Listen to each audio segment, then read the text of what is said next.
lee faarfattoota keenya waaqayyo isaan eebbisu jennee waaqayyoon galateeffanna waa'ee isaaniitii fi galanni isaaf haa ta'u bara baraan isaan eebbisu isaan gargaaru isaan gaggeessu harkisaa isaanii wajjiniin haa ta'u maqaan isaa eebbifamu kana waan godhuuf kana gochuu waan hin dhiifneef galanni isaaf haa ta'u.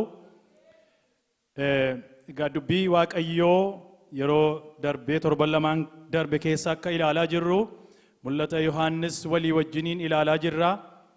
Macaafni mul'ata Yohaannis akkaataa inni itti barreeffameetu namni hiikaa garaa garaa akka inni itti kennu yookiin hubachuudhaa fi akka inni rakkatu isa taasisee jenneeti ilaalaati jirra. Tarii maaliif Yohaannis akkasitti barreessee jenneeti gaafachuu dandeenya.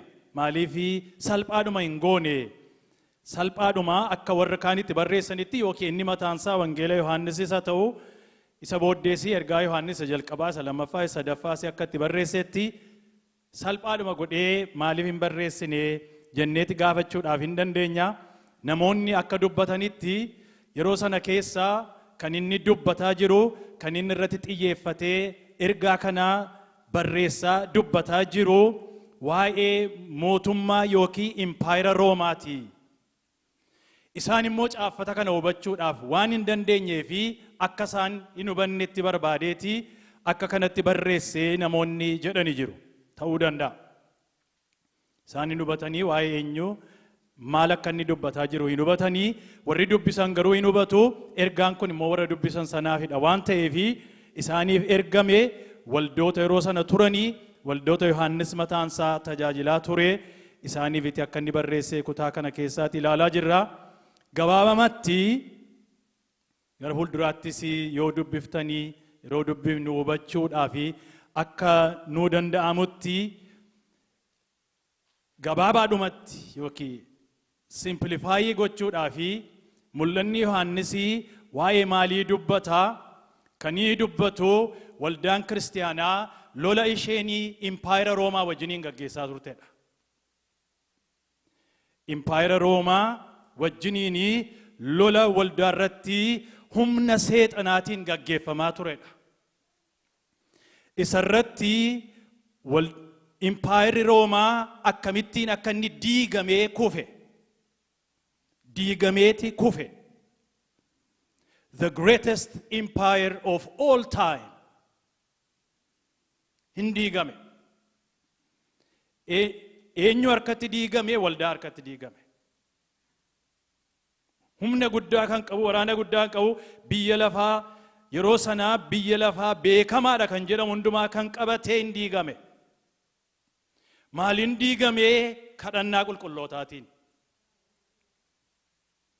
Kanadha kan inni dubbatu Yesuus Kiristoosii abbaa waldaa kiristaanaa inni waldaa isaa bitatee inni kan isaa godhatee waldaa isaatiif mo'icha akka inni kenne dhaga mul'anni Yohaannis kan inni dubbatu jalqabatti waldaa isaatti dubbataa boqonnaa 1-2 keessatti boqonnaa 4 keessatti Yohaannis gara waaqaatti ol waamame gara teessoo waaqayyootti gara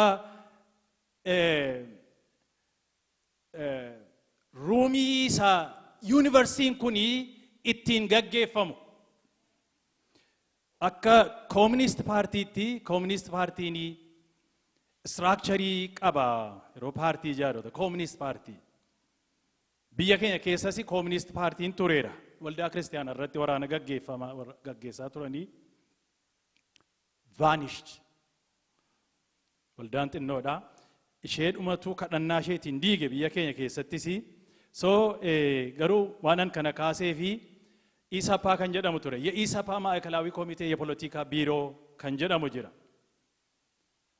ማዕከላዊ ኮሚቴ ኦርዲነሪ ሜምበሪን jiru ማዕከላዊ ኮሚቴን jira ፖለቲካ ቢሮ አባል kan jedhaman immoo jiru ፖለቲካ ቢሮ sanni jedhu sana barbaadeetanii biyya sana keessatti wanta ta'u hunduma wanta ta'u biiroo sanatu murteessa lubbuu namaa irratti jireenya namaa irratti biyya sana irratti kan kontroolii godhu politi biiroo isa jedhamudha.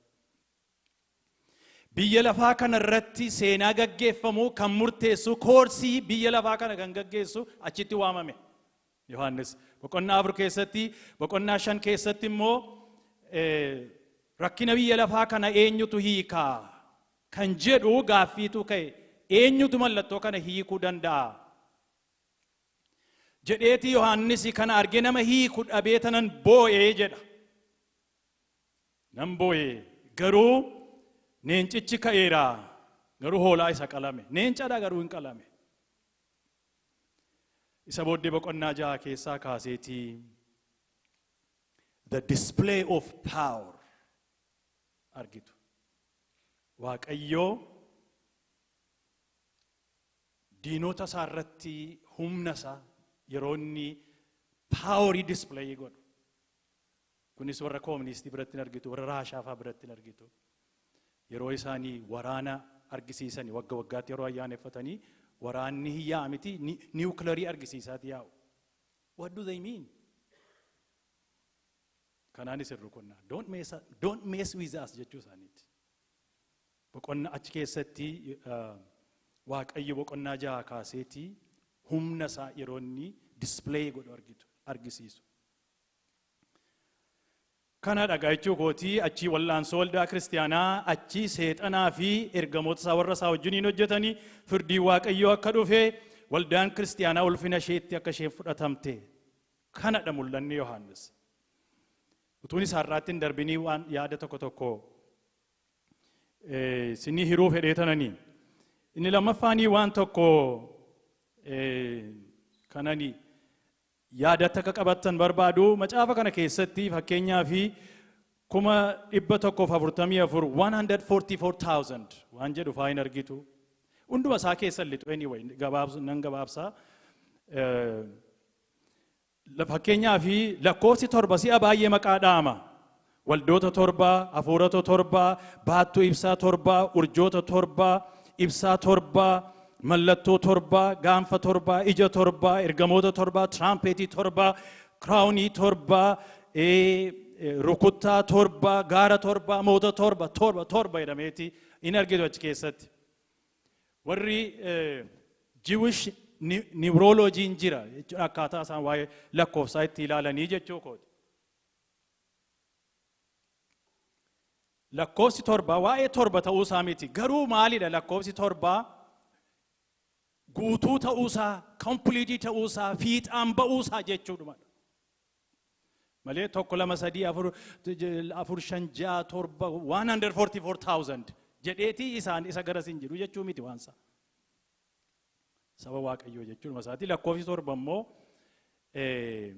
Waaqayyoo guyyaa 1 2 3 uumeetii 7ffaa irratti hin boqote kompiliitii ta'uu isaati kan inni argisiisu.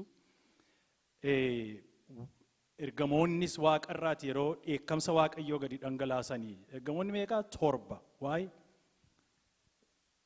complete destruction of God's enemy. That is the message.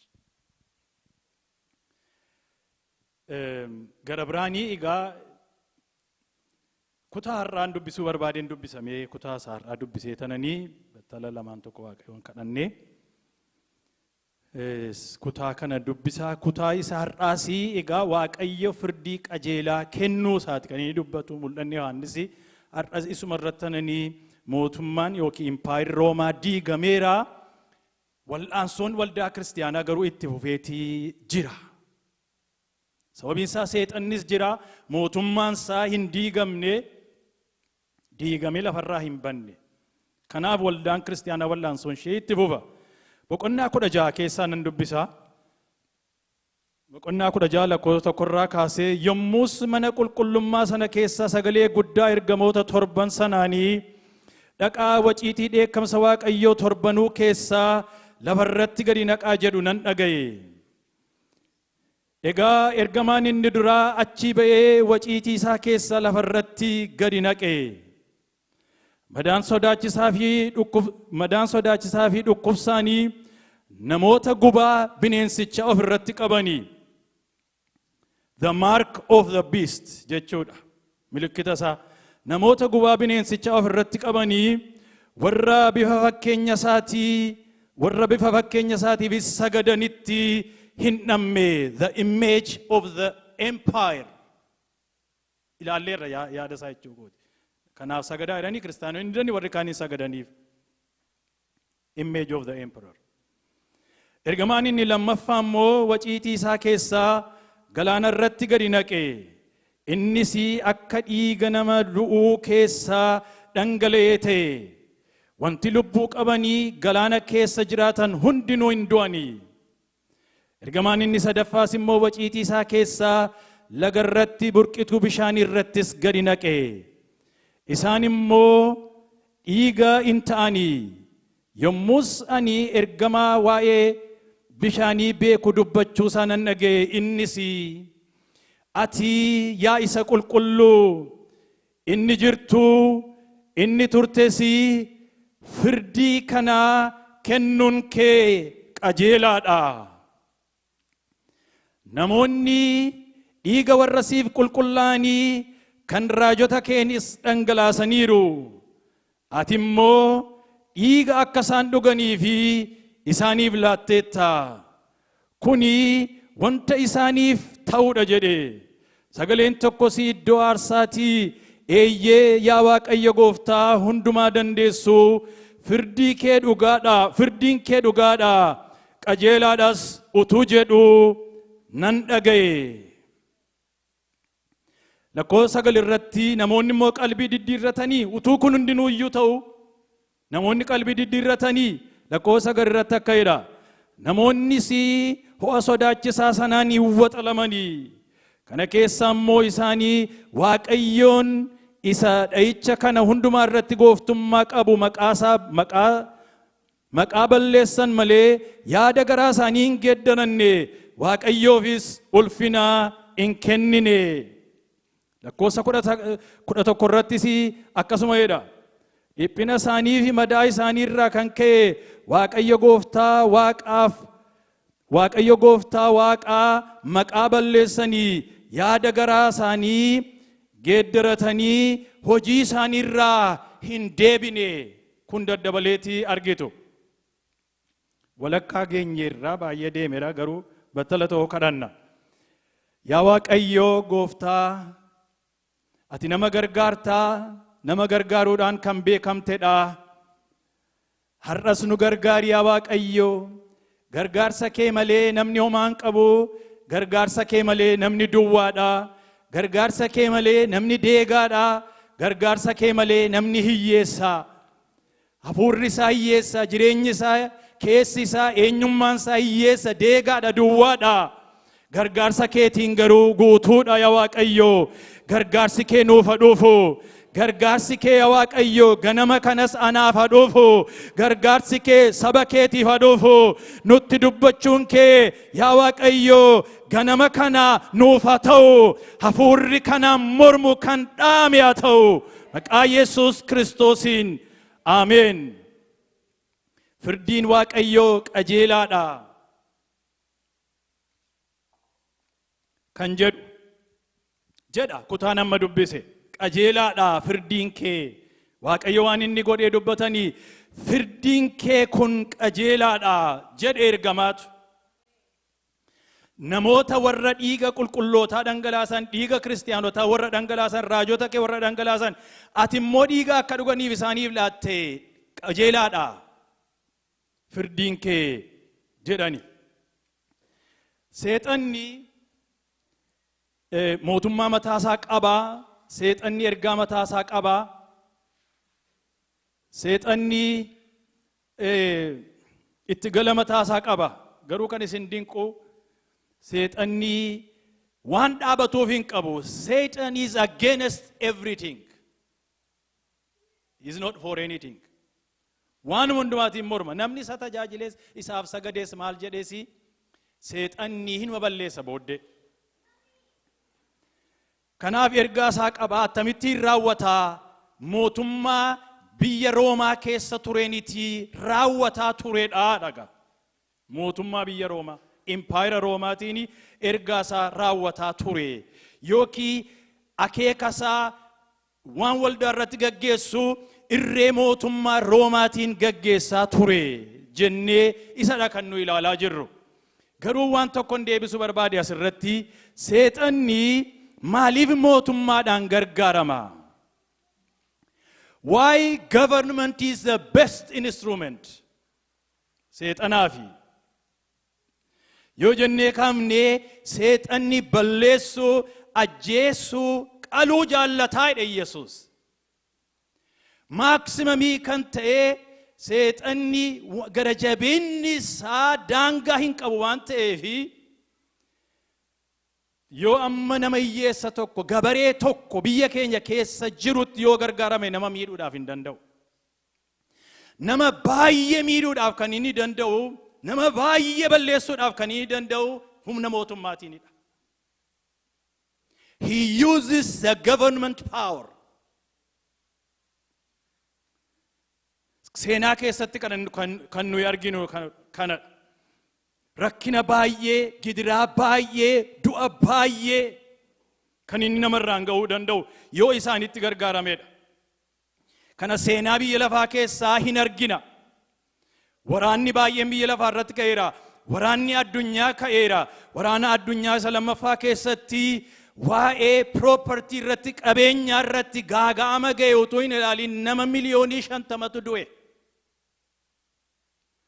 Maaliif seexanni isatti gargaaramaa nama baay'ee balleessuudhaaf danda'a. Seera isaantu baasa, mootummaa baasa.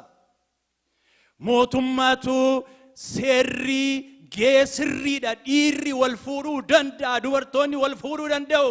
Mootummaatu legislatii godha. He has to use it. Namni ijoollee ofirraa baasu aborshiniin sirriidha, mootummaatu legislatii godha. He has to use it to kill as many people as he possibly can.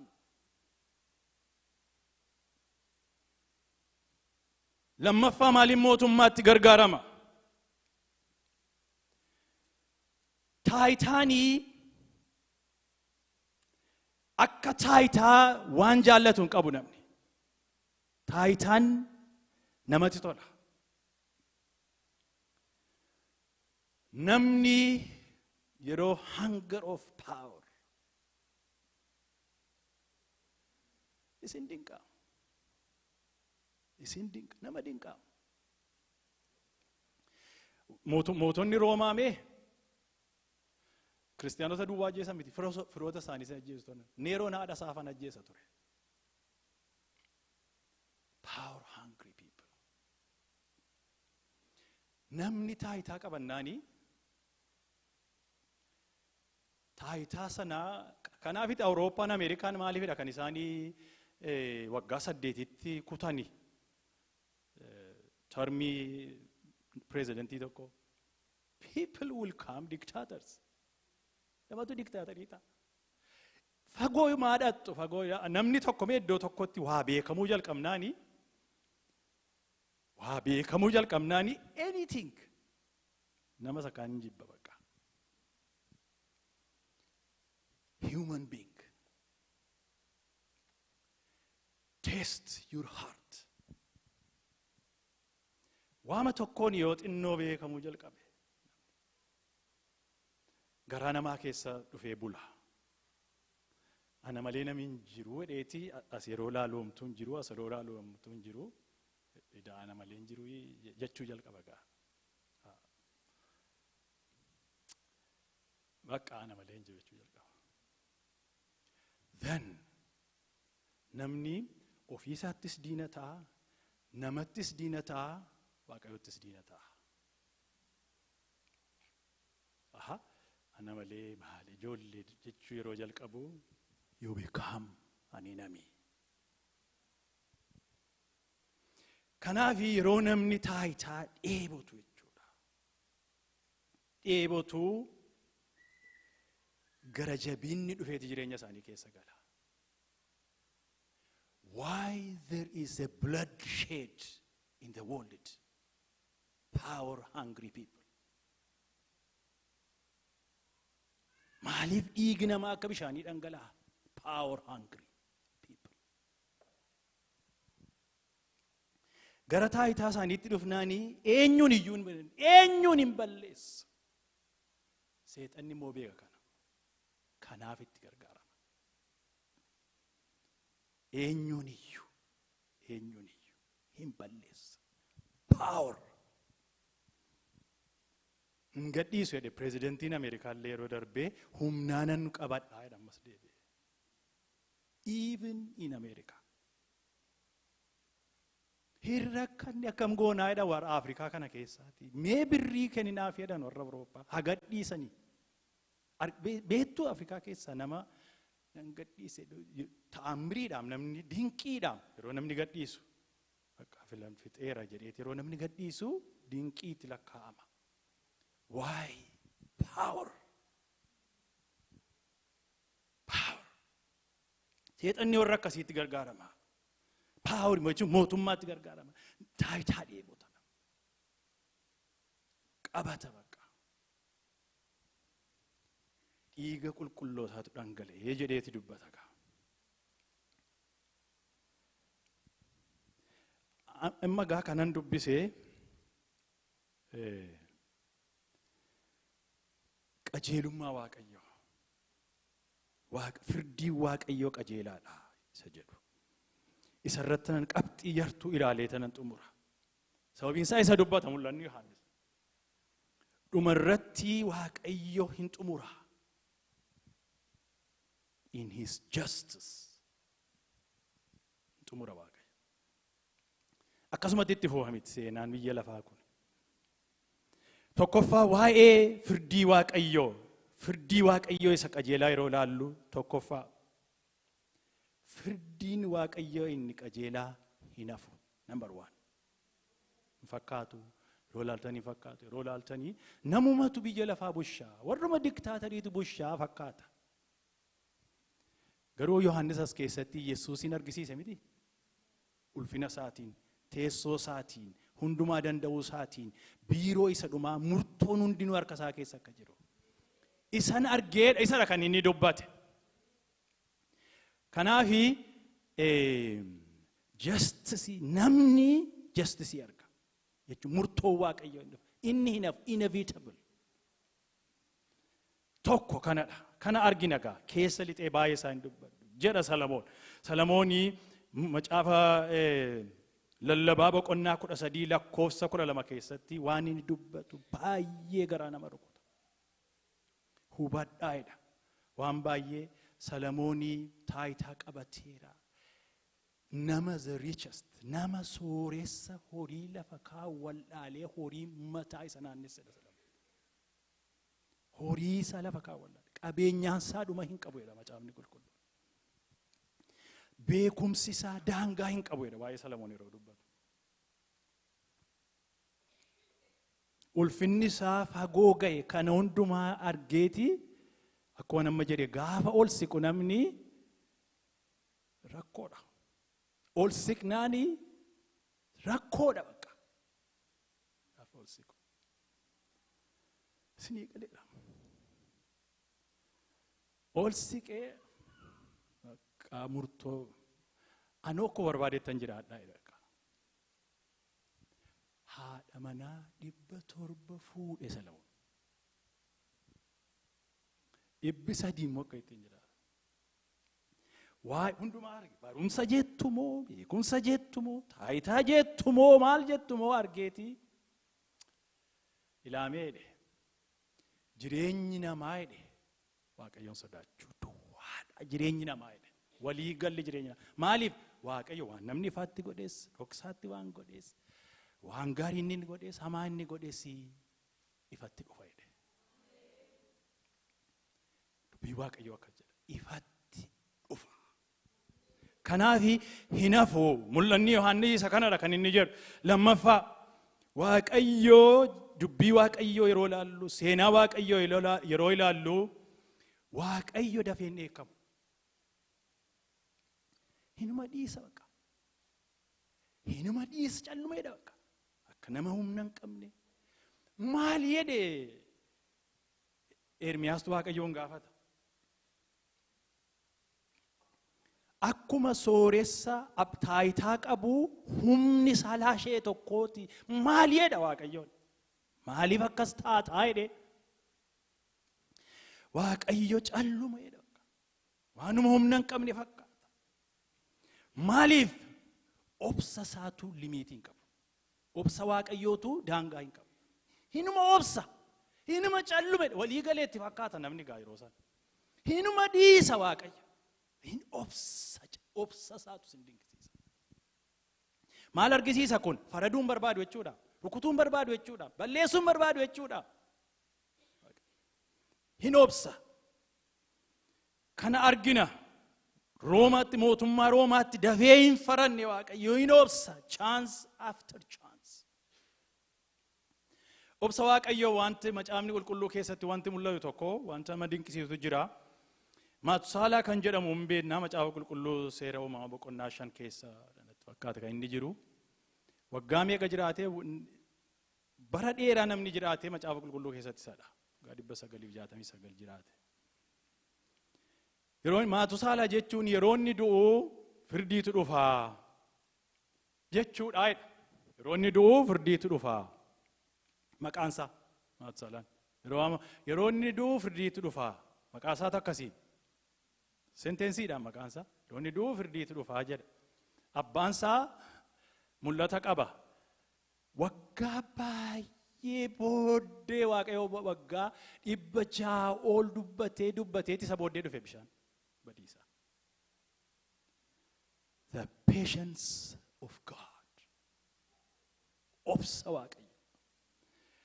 Maal argina waa'ee firdii Waaqayyoo keessatti obsa Waaqayyo. Saba Israa'el Waaqayyo yeroo biyya Misrii baasuu dhaqee hin rukunneen Fara'ooniin rukutuu danda'a. Gadhiisi jedheeniin. Fuudhee galaanatti waan barbaade gochuu danda'a. Gadhiisi saba koo. Hindi lakkii gadhiisi xinnoo ishee rukuta xinnoo rukuta. Nama dinqaa. Xinnoo rukuteeti gaafa isaa gamuti humna isaa gadhiise Waaqayyo. Gaafa ni dhaga'uu didutu. Maal argisiisa obsa Waaqayyo. Yohannis Cuuphaa sanyiin akka isaa hin jiru jedhe Yesuus. Yohannis Cuuphaa yeroo inni Heroodis maatiin suni maatii seexanitti gargaaramedha. Herod the Great abbaan isaanii Yesuus Kiristoos gaafa inni dhalatee inni ari'ate miti ajjeesuudhaaf duukaa bu'eedha. Ilmi isaa immoo Herod Antipas inni jedhamu Yohannis Cuuphaa ajjeese. Wannaa 12 keessatti argitu ergamoota ajjeese. Inni kaan immoo faamilii tokkotti baay'ee gargaarama seexanni.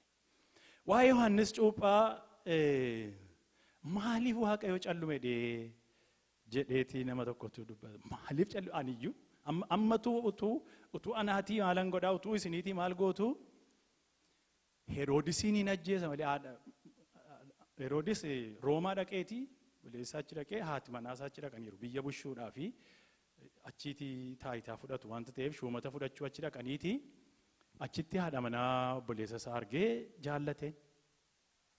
jaallateeti inni taayitaa qabaa nama hamaadha. Gaafa Israa'elitti deebi'anii achitti walitti dubbatanii gaafa deebi'an ishee fudhate haadha manaa.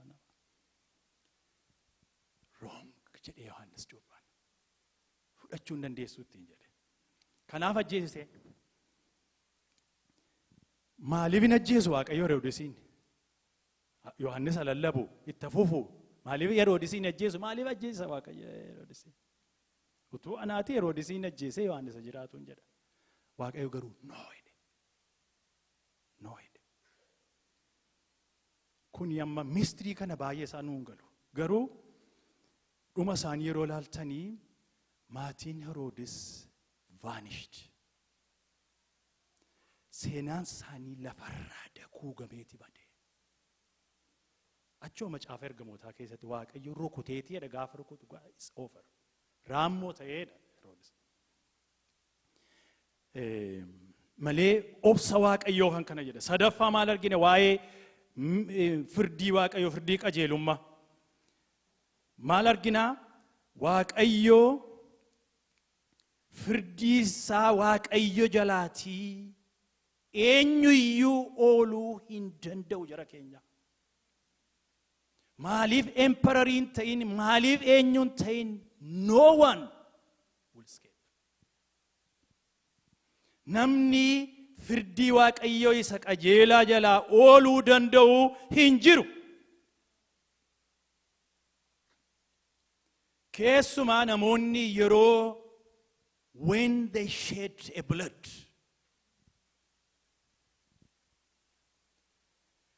kana take it seriously. Yeroo dhiigni namaa dhangala'u anatu dhangalaasaa jira miti jenneeti yaaduu dandeenya. Keessi koo dhiiguutu irra jira. As keessaa hamma dhufee haata manaa koo reeppii godhutti umaa miti? Hamma mirat bira ga'utti umaa miti? Isa sana bira yoo ga'e umaa miti? Hamma mucaa koo bira ga'utti umaa miti? Hamma sanaatti umaa miti?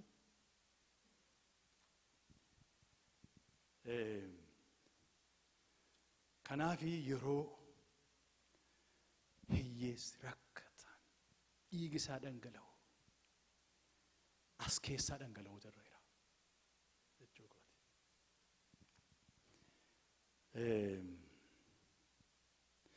Namni ooluudhaaf hin danda'u. Hisqeel akkas jedha. Hisqeel boqonnaa 35:5 irraa kaasee bara dheeraadhaa fi diina namoota Israa'el waan taate yeroo rakkina isaanii fi yeroo abdiin isaanii dhumee irratti gatii billaatti dabarsitee isaaniin kenniteef ani jiraataadha jedha Waaqayyo Gooftaan. Kanaaf ani dhangala'uu dhiigaaf siinan godha. Dhiigni si ari'ata. Ittiin jara kanaan gaara warra See'iir irra jiraatu yeroo warra Israa'el jedhas keessatti dhiphatanii lafa dhaqan dhabanii isaan immoo duukaa bu'anii warra dadhabootaa duukaa bu'anii qabaniiti kennu warra isaan ari'ataa jiranitti diina isaaniitti dhiiga isaanii dhangalaasu jedha. Dhiigatu si duukaa bu'aa jedha as keessatti duukaa bu'eessa.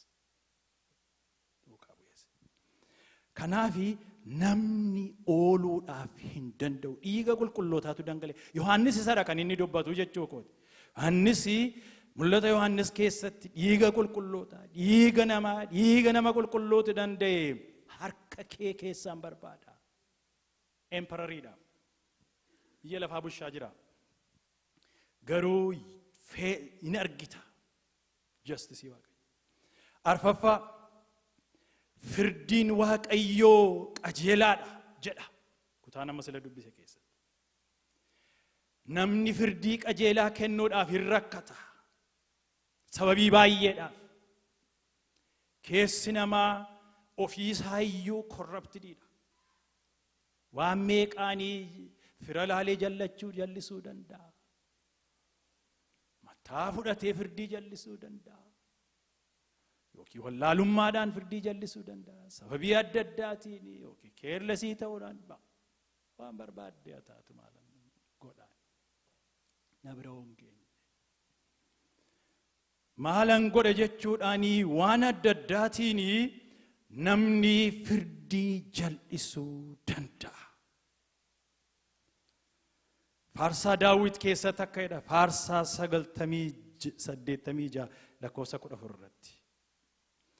Teessoon kee jedha. Teessoon kee qajeelummaadhaa fi dhugaarraa dhaabateedha.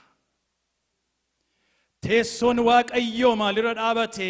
Dhugaadhaaf qajeelummaarra dhaabate. Teessoon Waaqayyoo dhugaadhaaf sobaan miti. Sobaan eenyutti hin faradu Waaqayyo? Sobaan eenyutti hin dabarsu hin darbuun Waaqayyo? Teessoon kee dhugaadhaaf qajeelummaadhaaf dhugaarra dhaabate. Dhugaas wallaaluudhaan namni baay'een hin dhama miti mana hidhaa keessatti. DNA'n fidee waan baay'ee sirreesse malee dhugaan baduudhaan namni baay'ee rakkata. Fidiin hin badamu. Namoonni waggaa 40 hidhaman jiru. Utuun balleessin jechuu kooti. Sababii adda addaatiif dhugaan namaa hin bada, qajeelummaan hin bada. Teessoon Waaqayyoo teessoo dhugaatiif teessoo qajeelummaati.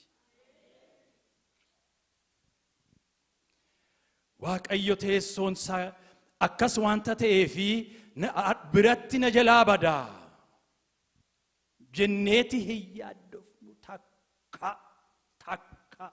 hin badu Waaqayyo biratti.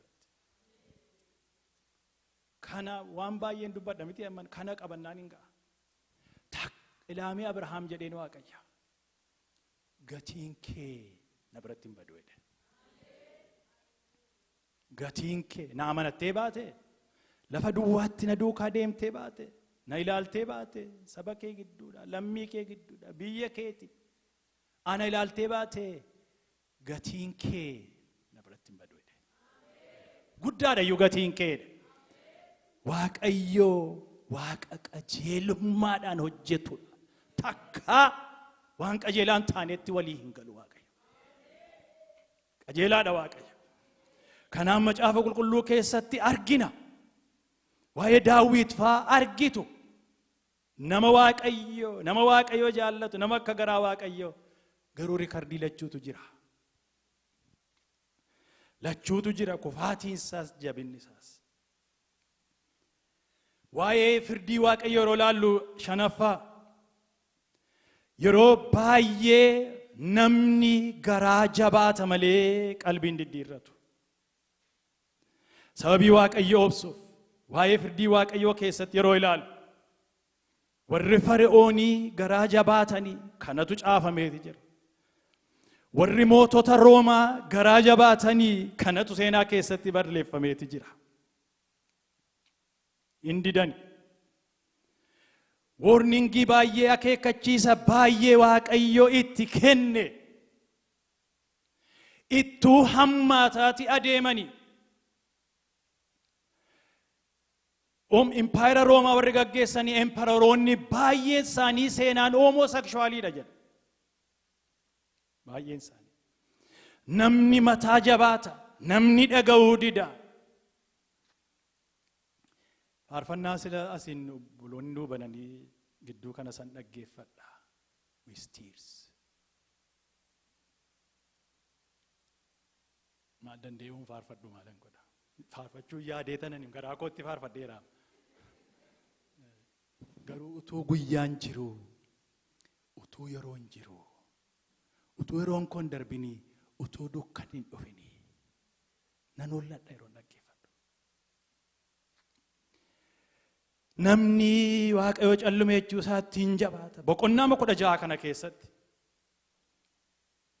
mul'atuma Yohaannis boqonnaa yeroo Waaqayyo yeroon isaa ga'e waraanni asiif achiin irratti duulee lafa dhaqan dhaban illee isheedhumaa irratti illee hin mormu turanii. Yommuusi ana afaan bineensicha akka jawwee sana keessaa, afaan bineensa isa kaanii keessaa, afaan raajicha sobduu keessaas hafuuronni xuraa'oon sadii fattee fakkaatanii utuu ba'anii nan arge.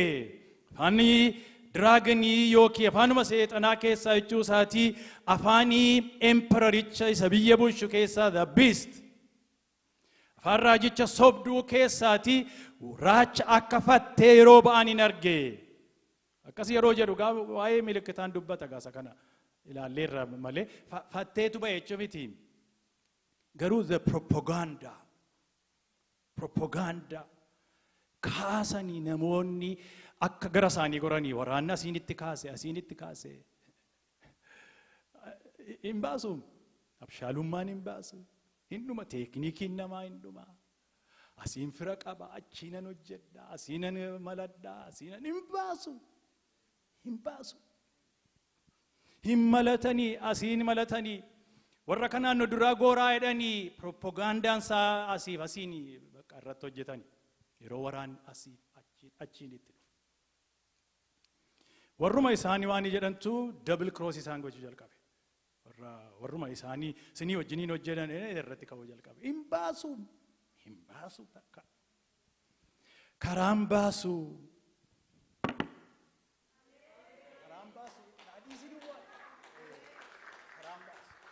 Karaan baasu isadha. Guaranteed. Karaan baasu. Namni garaa jabaata. Jaaffaa maal argina waa'ee firdii Waaqayyo, yeroo qajeelummaa Waaqayyo arginu. Yeroo Waaqayyo namni diduunsa hammaataa adeemu Waaqayyo yaada mataa isaatti dabarseeti nama kenna. Yeroo Fara'oon garaa jabaattee go ahead good luck jedheen Waaqayyo Fara'ooniin. achirra deemu barbaadde bakka. Garaasa jabeessa yeroo jedhu waaqayyoota garaasa jabeessa inni barbaannan achirra. Warra imparoota biyya Roomaa bushan kanaa akkanadha. Kanaafiti Phaawulos ergaasaa Roomee keessatti waa'ee jireenya homoseksuwaalitii kana kan inni barreessee fi warra biyya bushantu mootota akkasittiin jiraata wanta ta'eef. Harka isaa irraa fudhate Waaqayyo. Saddeettaffaa egaa kanaan yoon xumura isaatti maalidha? Har'a biyya lafaa keessaa wanti hundinuu gadi bu'aa jira. Mul'anni Yohaannis kanadha kan inni dubbatu gaa. Hir'ataa deema, dukkanaa deema, babbadaati adeema. Maaliif babbadaa deema beektu? Waaqayyotu dhiisuu jalqaba. Waaqayyotu harka isaa fuudhuu jalqaba. Waaqayyotu uumama isaarraa harka isaa sassaabbata. Harka isaa fuudha uumamarraa. Bishaanirraa iyyuu ittisuu dida bakka. Akka barbaade deemuu jalqaba. Ittisuu dida Waaqayyo. Harka isaa fudhachuu jalqaba. Neecharii namaarraa, yaada namaarraa harka isaa fudhachuu jalqaba gaa. Yeroo sana namni waan godhu hin beeku. Waanuma godhu hin beeku bakka. Hinuma daaka bakka namni. Gaafa Waaqayyo harka isaa keessaa bu'u lafa itti deebi'u hin qabu. Kanaaf abdiin namaa maalidhaa? Harka Waaqayyo duwwaa. Harka keenyarraa fudhatu. Abdiin namaa kana. Harka keenyarraa fudhatu. Harka isaa namarraa fudhannaanii over. Harka isaa fudhata gaa Waaqayyo. Biyya lafaa keessatti kanaaf argina waan har'a argaa jirru hammaataa kan inni adeemu. Wangeela Maatiyos boqonnaa 24:12 irratti jaalalli qabbanaa adeema. Sababii hamminni jallinni rebellious hammaataa adeemuu fi sababiinsa jaalalatu badaa adeema. Kanaafi waraanni hammaataa walirratti duuluun hammaataa adeema. Security'n dhabamaa adeema. Security ta'uu dadhaba. Lafa jaalalli hin jirre lafa waraanni jiru security'n hin jiru. Kanaafiti hammaataa adeema. Namicha tokkotu gara Kaalifoorniyaa kana keessa jiraata. John Torrell nama jedhamu tokko. 1968 bara 1968 Siwiidinii irraa gara ani dhufeedha. An dheeres ta'ee hin beeku fixeera. Siwiidinii irraadhaan gara Ameerikaa dhufeedha. Yeroon achii dhufee shugguxii koo hidhadhee tananii xiyyaara keessa seenee dhufeedha. Namni boombii qabataanaan boombii fudhatee xiyyaara keessa galuu danda'edha. Waggaa gara 50 dura jechuudha. Har'a garuu ilmoo baatee deemuu hin danda'u. Mitiiree?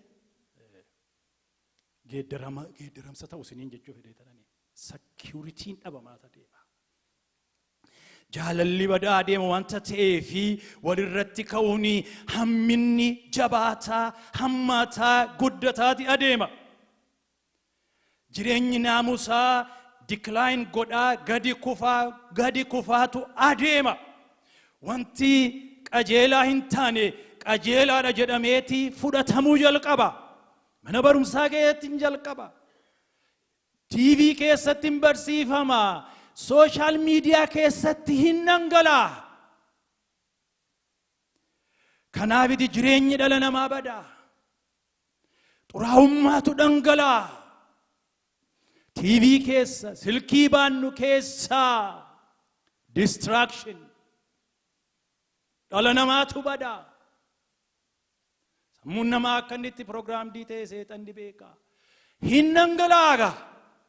Xuraa'ummaan asiin hin dhangalaa. Decline of morality. Makiinaa bituu amma yeroo dhattanii dubartoota wayyaa asitti uffataniitti argitu. Makiinaa bituu dhattu. Kanachi waanii ta'u dubartoota. TV bituu dhattu. Waaniin bita jetti dubartoota uffata asitti uffatanii achirra kaa'u.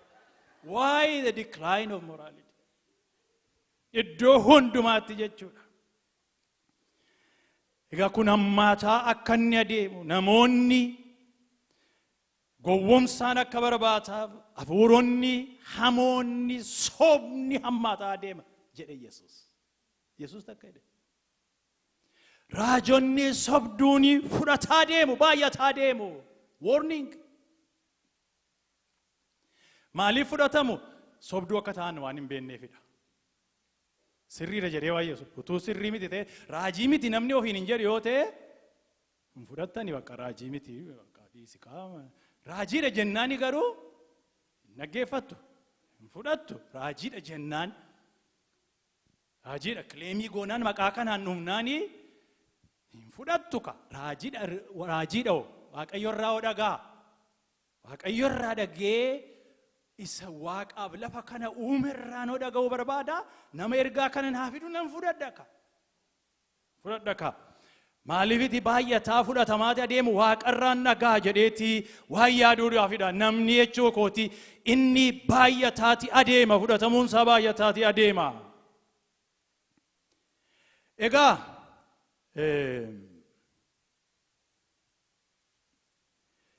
maaliin xumura gaa? Gabaabaadhumatti there will be final judgment. Yohaannis kan inni dubbatu Waaqayyo rakkina biyya kanaa, rakkina biyya lafaa hin hiikaa jedheeti. Dhumarratti macaafa raajicha Ermiyaas boqonnaa 9:24 irraa kaaftanii yeroo dubbiftanii beekaani beekumsa isaatiin of hin jajanii. Inni gooftaa ta'e gooftummaa isaatiin of hin jajanii. Inni ogeessa ta'e ogummaa isaatiin hin hojii. Maaliin of ajaju?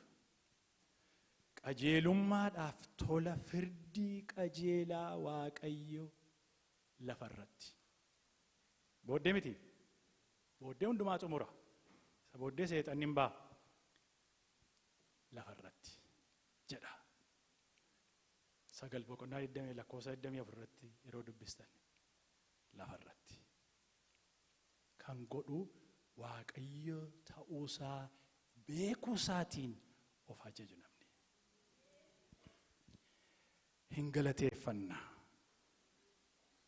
Oh haleluuyaa. Waaqayyooni daqiiqaa 3 abdii wajjiniin galateeffanneeti xumurra.